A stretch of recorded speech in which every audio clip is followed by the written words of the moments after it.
તીર્થધામ ભેટડિયા ભાણને ચમત્કારિક તીર્થધામ તરીકે કેમ ઓળખવામાં આવે છે? આ ભેટડિયા ભાણના સતત 7 રવિવાર દર્શન કરવાથી તમારી તમામ મનોકામના કેમ પૂર્ણ થાય?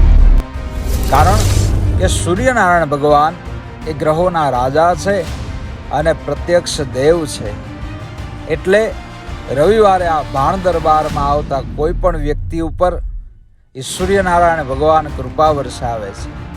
કહેવાય છે ને કે રાજા ક્યારેય પોતાની પ્રજાને ઉદાસ ન જોઈ શકે, માટે જ આ સૂર્યનારાયણ ભગવાન એ પોતાના ભક્તોને એક રાજા તરીકે ખૂબ પ્રેમ આપે છે અને અશક્ય ઘટનાને શક્ય બનાવે છે.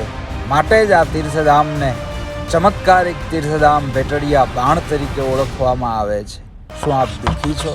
પધારો, ભેટડિયા ભાણ આપના દુઃખ દૂર કરશે. જય ભેટડિયા ભાણ.